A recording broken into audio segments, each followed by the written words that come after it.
Welcome to The Way Home with Laura Smith, the show that brings you wonderful guests, helpful advice, and uplifting stories. The Way Home. Live inspired. Here's your host, Laura Smith. Well, this is a topic that is dear to my heart, and that's not the only reason I'm doing it. There's a lot of women who listen to this radio station, and even though, you know, we used to say that this was the talk format is usually more geared towards men, we are finding that so many women love this format and are listening. And so we have somebody that wants to speak to the heart of women today, women who are looking for their significant other, their soulmate, or just someone to date. And my guest is Lena Ehrenberg. She helps women figure out who to date. And we're so happy to have you on The Way Home today. Thank you for joining us all the way from Los Angeles. Thank you so much, Laura. This is wonderful. I really appreciate all you do for your community. And I'm happy to be able to speak to your audience today. Thank you. Well, it's interesting to me because I know women of every single age that are looking for somebody great to date. And would you say, though, that for the men that are tuned in right now, that if they are single and they are looking for the right one to date, would some of the rules and laws or whatever it is that you're going to enlighten us with, do they work for men as well, do you think? Absolutely. Absolutely. There are definitely principles of dating that I really subscribe to, and it's how I work with all of my clients. And most of my clients talk to me about wanting to learn how to present themselves authentically. And I absolutely think that's a conversation that is worthy for men and for women to talk about.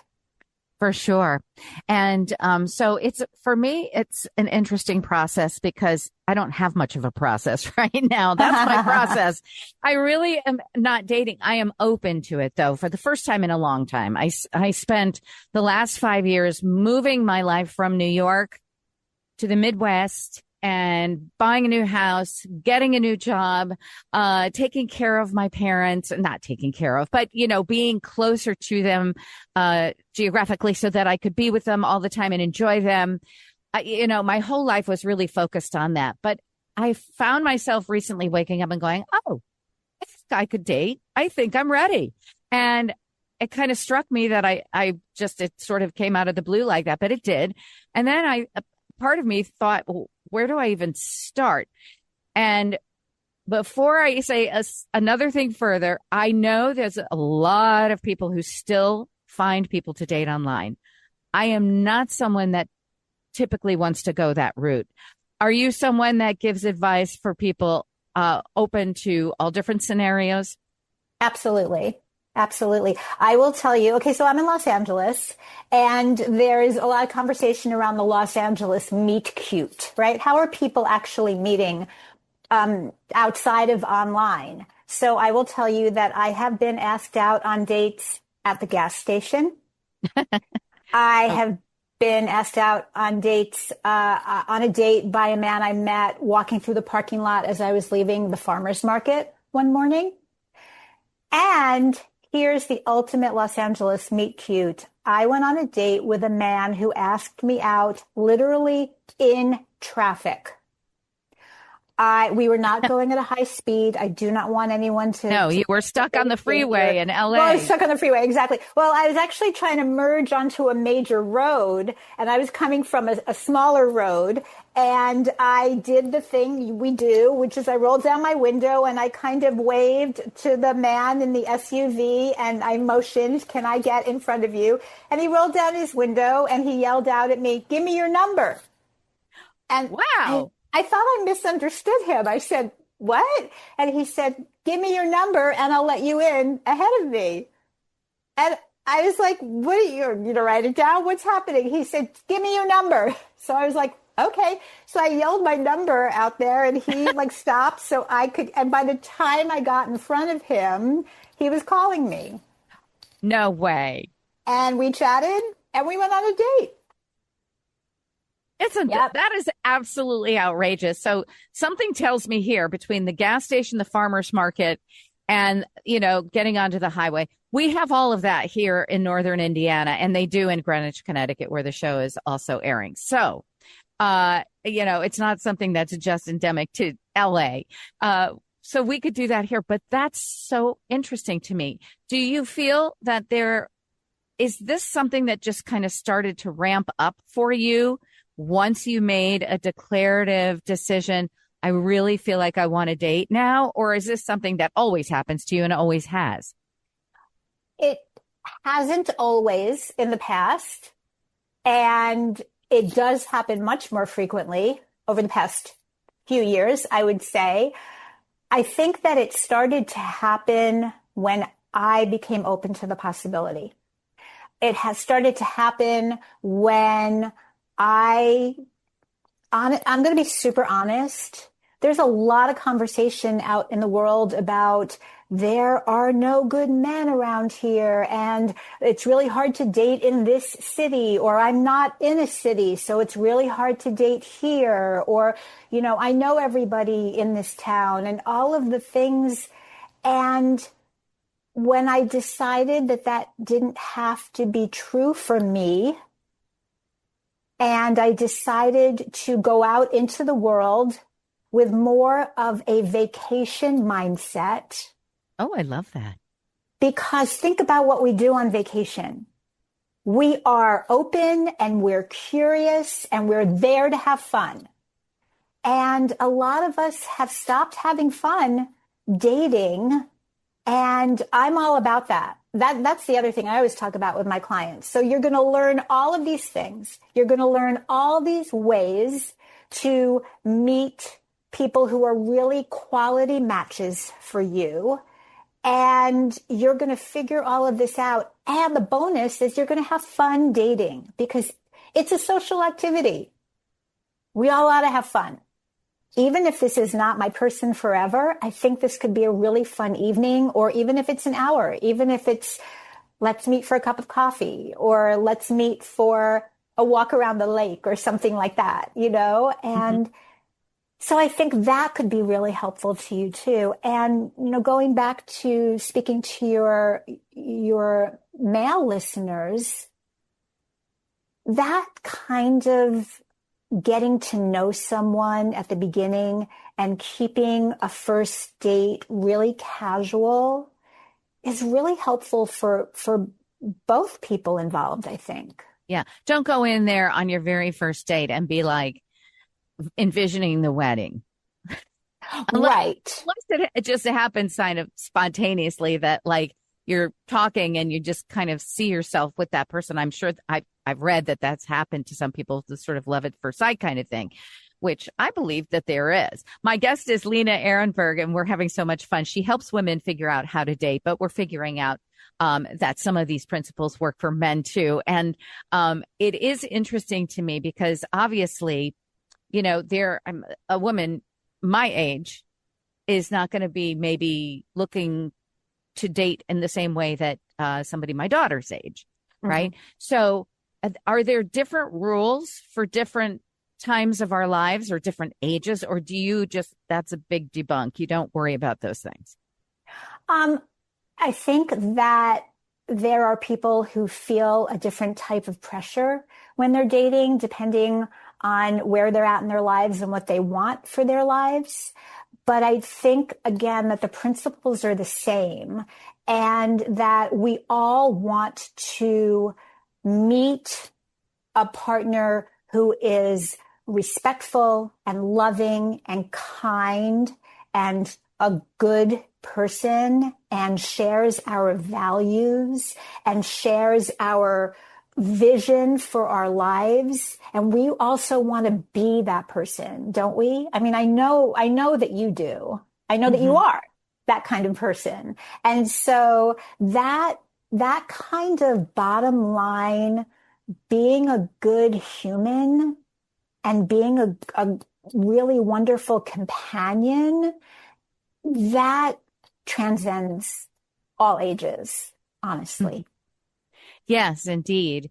So, what about the people who think that it has to be super traditional? Like, is it still because I'm just now starting to think about it and get into it. Is it still wait for the guy to ask you, like the guy did who let you in on the highway that day? Do you wait for the man to make the move, or can you make the move? Well, it's interesting. Have you ever heard the phrase dropping the hanky?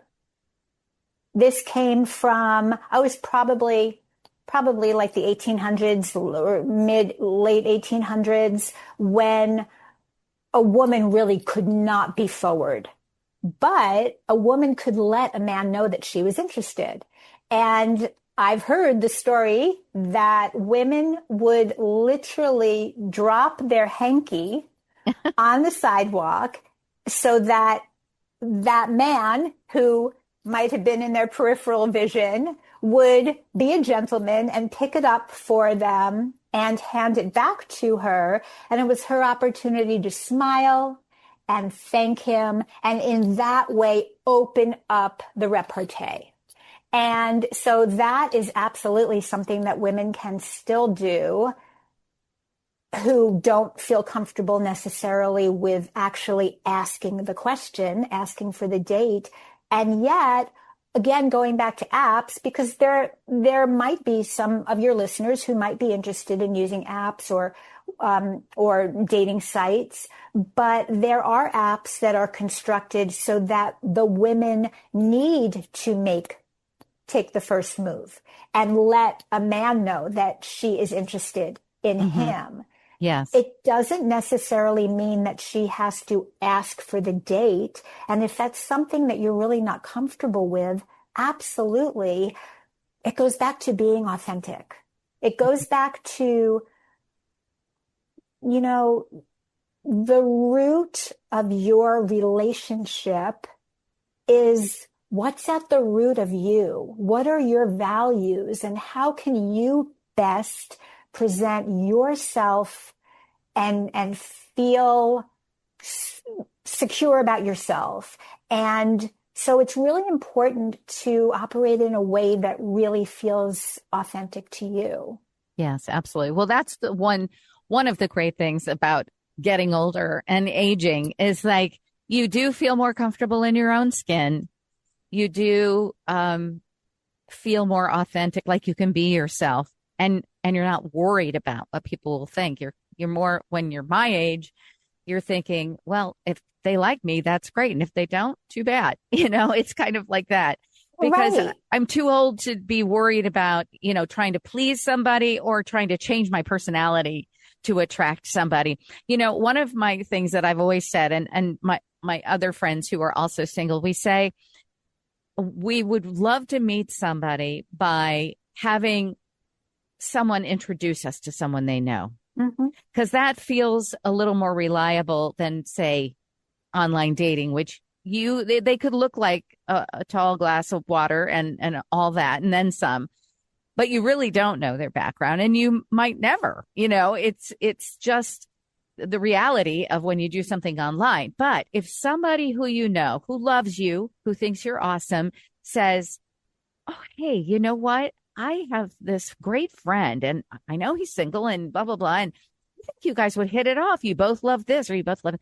I think that my friends and I always say that's what we would love. We would love it for people around us who love us and know us, would think of us when they're like out and about in their families and their friends, and they see someone who is single that we might be a good fit with.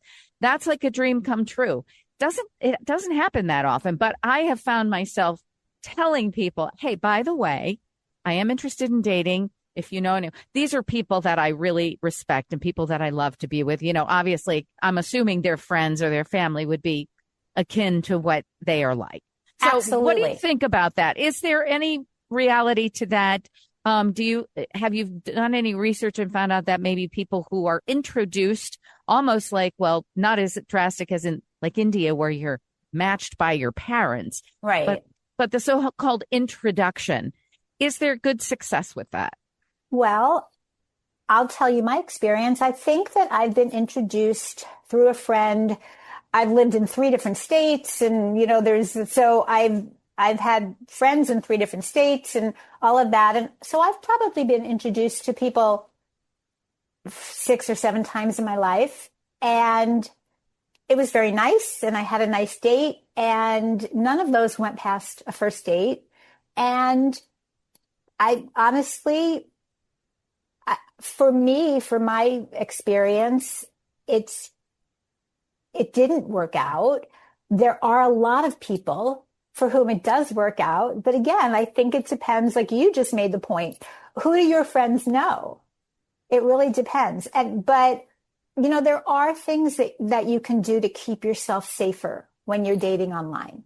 And there are things that you can always do to keep yourself safer, even when you're meeting someone through friends or at the farmer's market or wherever it might be, that there are just the basic awareness of doing as much due diligence as you can beforehand to really find out who this person is, and at the very beginning, the first at least 2 or 3 dates, I would always say, arrange your own transportation.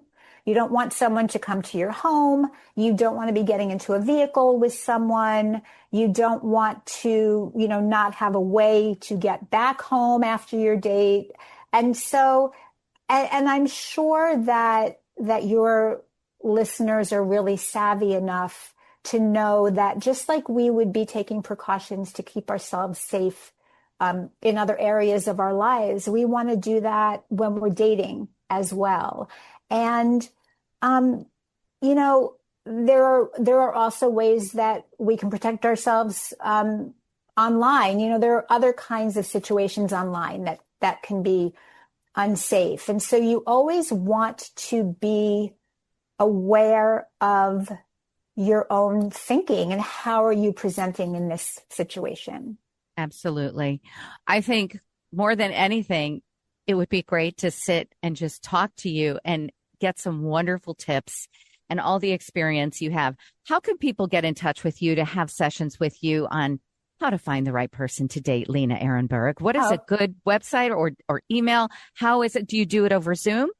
I do it over Zoom. Absolutely. I do. Thank you. Yes. So my website is lenaehrenberg.com, LenaEhrenberg.com. And if you're on Instagram, I am there at Have More Love.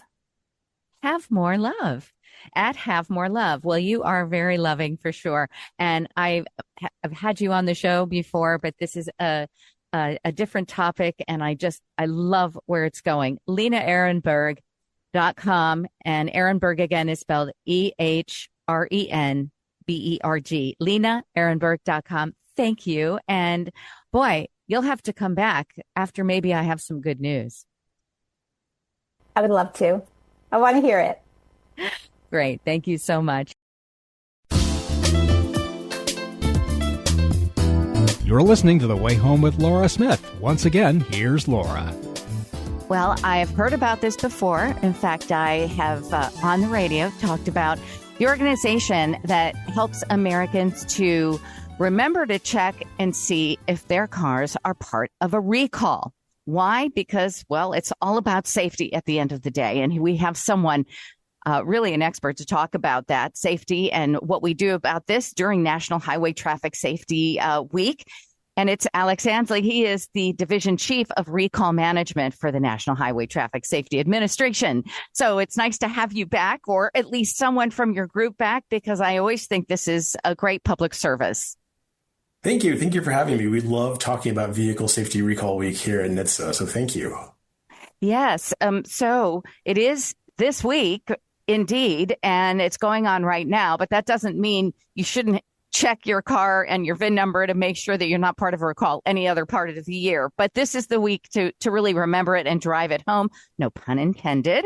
I was wondering, so do tell for people maybe who are hearing about this for the first time, exactly what does it mean? And for consumers that drive any car whatsoever, what does it mean for them? What should they do? Yeah, so Vehicle Safety Recalls Week takes place in early March, and we do it in March because we know that March and spring is a really busy time for us and our families. We have spring break right on the horizon. We know that summer's right around the corner. And so while we're in the process of setting those clocks forward, to also just take 2 minutes and run to your garage and just open up the website, NHTSA.gov, which is our agency's website, and just plug in either your VIN number, which is your 17-character vehicle identification number, or your license plate number. That's a much easier way to do it, naturally, and find out if your vehicle has any open safety recalls. It takes just a couple of seconds, and it's so easy to do. It is so easy to do. Even I could do it, and I'm not, technical or know anything about cars. So that's great to know that it is. So if your car has a recall, it will just be delineated there on the website what exactly it is. And then what? What do you do? Yeah, the website will tell you what the issue is and what the safety risk is for you and your family with that issue while it's an unrepaired recall. And so the next step is really to contact your local dealership and get that safety recall repaired. And if you don't know who your closest dealership is, you can call up your vehicle manufacturer and they can usually arrange an appointment with you with your local dealership. But yeah, just schedule a repair at the local dealership, and that repair is completely 100% free. That's terrific. So you don't go necessarily to a place where you get your car fixed that isn't your dealership. It has to be the dealership. Yeah, it has to be essentially a franchise dealership. So somebody attached to your vehicle manufacturer. Yes. Okay, terrific. Now, for years and years and years, I've been in radio for 30, and it feels like I've been hearing about Takata airbags and them being problematic and downright dangerous for all these years, and there's still an open current recall on them. What's going on with them? Yeah, well, Laura, recalls never expire. So there are still some vehicles out on the road with open Takata airbag recalls. And those recalls are so important. They're so urgent because as time passes, those issues become more and more dangerous. And so, the longer those vehicles are on the road, the longer those airbag inflators are on the road, the more dangerous they become. So it's so important that if you have any recall, that you get it fixed quickly, but especially if you have a Takata airbag recall, that should be priority number one in getting that repaired. I see. So it's not that Takata is still issuing faulty airbags. It's that people who have them may not have necessarily checked that they have them and need to be fixed. Correct. Yeah. I mean, there were so many millions of vehicles impacted by that recall that even though these recalls feel like they were a long time ago, there are still vehicles on the road with those open safety issues. So yeah, even though that's kind of back of mind at this point, there are still vehicles on the road that have an unrepaired airbag, and it's so important they get fixed. I see. And so how often should anyone, like let's say I check my car today and I go to that website and I put in my VIN number or my license plate number and I see that I have a recall and I get it fixed, then how often do I need to check this? Usually it's best to check every monthly or every couple of months. If you could just put a quick, I usually put an invite for myself on my calendar anytime that I need to remind myself something, whether it's time to change the air filter at home or to check my vehicle for safety recalls, just put a quick little note on the calendar to do that. But yeah, we would ask people to at least do it every March during Vehicle Safety Recalls Week. But if they can do it more regularly, that's fantastic. Oh, that is really, really good to know. If somebody wants to file a complaint, a safety-related complaint about their car, maybe they've gotten wind of something that's not right about their car, they take it to get fixed, and the person fixing it notices something, where would I go to, stage some type of complaint or say that there's an issue with this particular type of vehicle? Yeah, so owner complaints are our number one source of data for our defect investigations here at NHTSA. And so that's just critical data that we get from the public for defects that are emerging in the vehicles on the road. So all you have to do is go to our website, NHTSA.gov, and at the very top of the page, you'll see a button that says report a problem or report a complaint. Just click that button and give us your VIN number and tell us what the issue is that you're seeing with your vehicle. And that's what our group does. We open investigations where we see issues in the marketplace and we figure out what's happening. Alec Ansley, NHTSA's Chief of Recall Management. Is there anything else that we need to know about this that's super important you'd like my listeners to know? And then also the website yet again, so people can remember to check and see if they have anything on the recall list. Absolutely. NHTSA.gov. And it's right there on the main website where you can put in your VIN number or your license plate. If you could just take a few minutes here in March to go run out to your garage and check your vehicle for open safety recalls. The repair is completely free and so important that you just check at least once a year, preferably more, right? But at least once a year to be sure that your vehicle does not have any open safety recalls. I really, really appreciate your help on this today. NHTSA.gov is the website to go to. Thank you so much, Alex. Thank you, Laura. Thank you all for listening to The Way Home this week and to my wonderful guests. And may you all have a wonderful week that is safe, that's happy, healthy, and full of lots of miracles as well. I'm Laura Smith. See you next time from The Way Home.